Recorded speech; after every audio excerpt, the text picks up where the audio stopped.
So I'm here with Amber in Casa Grande, Arizona. I just got done talking to your friend Alyssa, and I've met you, Amber. How old are you?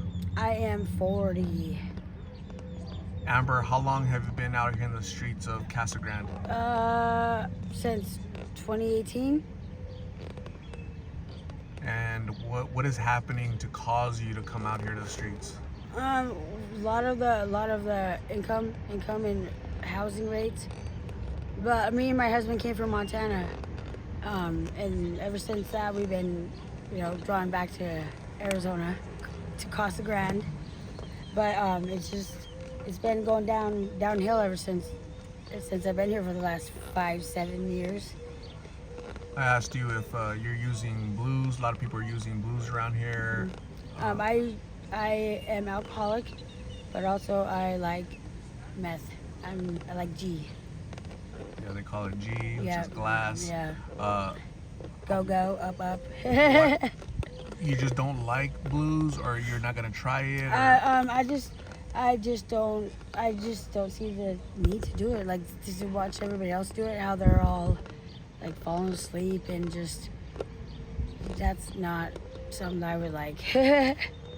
You like being alert? Being yeah, up? and it's more. Yeah, and the fentanyl is more worse, more dangerous, stronger now. It's a hit or miss if people smoke it, because I've had a couple of my own cousin and my auntie and all that die of fentanyl overdose, and it's just one pill can end your life. Yeah. It's fentanyl, but I don't touch that. I just usually drink beer and smoke a lot of G. If you put it in dollar terms, how much money per day are you using in G? Around, I don't know, I can go through 2 balls of G a day. That's my personal use. Is that $20, $50, $100? That's like over $100 a day. Maybe $300 a day. You smoke $300 a day? Smoke it or snort it. I haven't injected meth yet.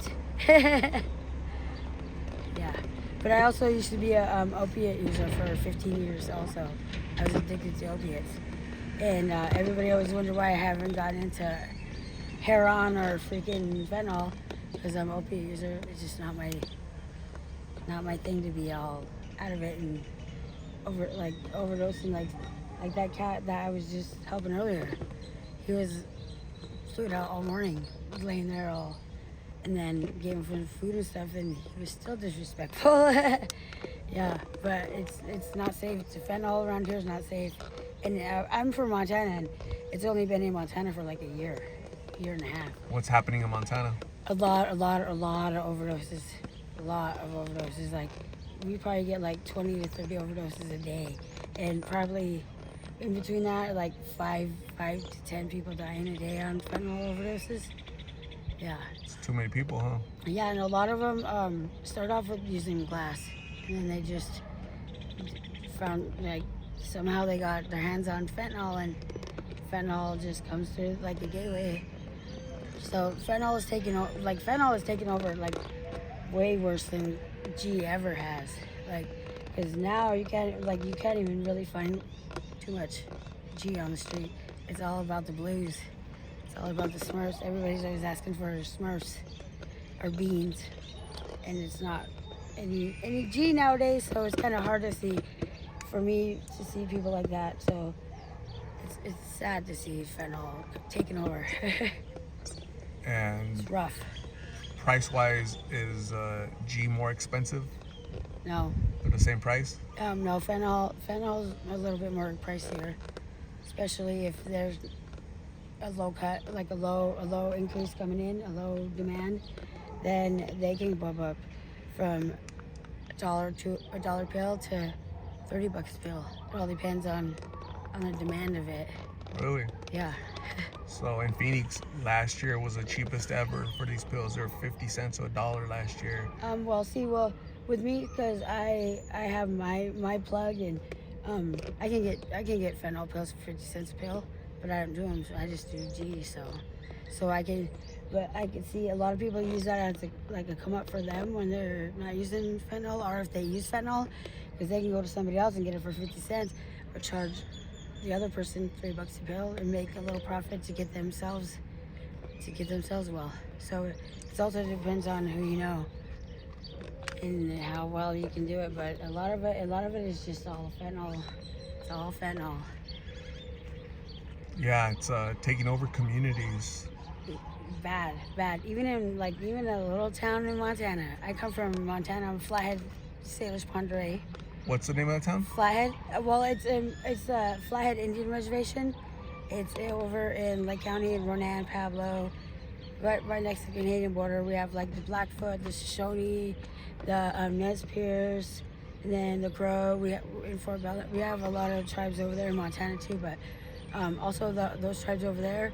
We're feeling the wrath of the fentanyl now. You mentioned crime is increasing here in Casa Grande. Oh yeah, bad. Nowadays you can't even just be a civilized person without getting held up, robbed. Like I just recently had a friend and he was from Wyoming, right where Montana was, and he got stabbed, probably not more than like a month and a half ago over here at the Circle K, all because somebody wanted some blues and some G, and he went to go, and he's like 65 years old. He went to go and he ended up getting stabbed right outside our camp, and he stumbled and died right at the S-curves at the Circle K over there, over fentanyl. Yeah. So big crimes like that are happening in a small town like this because of the increase in fentanyl. And then with the city too, they're being like more ruthless and all that too. More homeless people who don't do fentanyl, because we had a camp over here behind the S-curves by the train tracks, and we were there, the friends that we were with and our friend that passed away were there for 2.5 years, and then all of a sudden the city and the railroad people and the fertilizer plant came and bulldozed our camp, gave us 25 minutes to pack our stuff. None of us can get our tents. I had generator, tires, we had our personal belongings, and they just bulldozed it. And they didn't even give a care.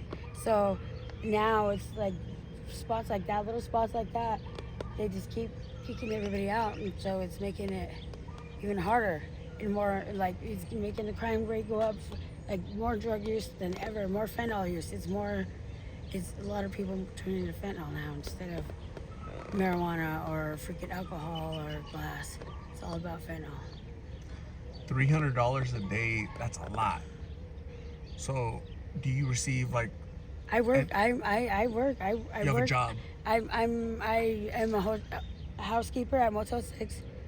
I've been working in Montana at Motel 6 for 5 years, and I come here. I transferred over here to the one out by the interstate, and I work. I work every day, and it's still rough, and it's still, even though if you work, you still get, even if you don't have a house or anything, you still get treated like homeless, even though, my husband, he builds houses for the city, and we still get treated like we're drug addicts. And mind you, we do meth, and we smoke weed, and we drink alcohol, but we don't do fentanyl. But they treat everybody around here like everybody else around here uses fentanyl. They treat everybody else like fentanyl users, and a lot of us ain't.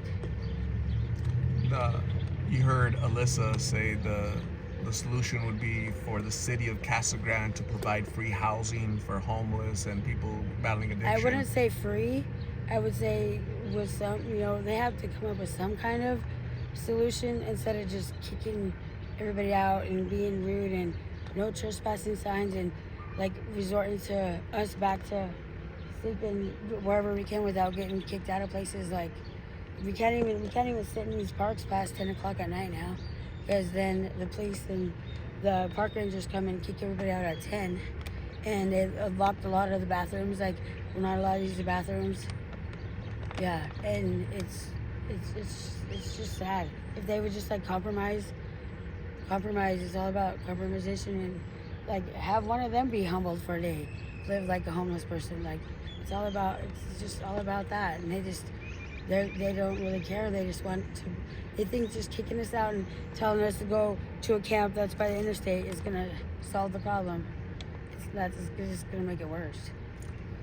I think the solution is going to be to prevent people from trying G or blues or any substance, because that's just a bad road to start off with. Yeah, right? it is. I agree with that. I agree because I'm that same way. For me, I've always drank alcohol. I've been drinking alcohol since I was like 10 years old. So I'm more of an alcoholic. I really haven't started smoking weed until I was like in high school, and I never tried glass up until like 4 or 5 years ago, and then I got addicted to that, but I just have not turned to blues. Stay off of blues. Don't touch blues, okay? Amber, I'm gonna say thank you very much for talking to me. When I approached you, I told you the purpose of this channel is prevention through awareness. By you having the courage to share your story, 15-year-old Amber at home that's lost, confused, and being rebellious, now listening to her mom, she's gonna watch your story and be like, damn. Yeah, hopefully if that's what blues or G does, right, makes you lose everything. And so I'm gonna stay away from that stuff. So that's the whole point of getting your story out, okay? It's true, yeah, because I've had friends that got out of rehab after one day and came back and did a blue in their motel room and ended up dying, ended up overdosing after being out of rehab for one day. Yeah. I really hope that you get better, you get well, you and your husband go live the life that you deserve. I'm gonna go get you something to eat. In the meantime, please stay safe. God bless. We'll talk soon, okay? Yep. No problem.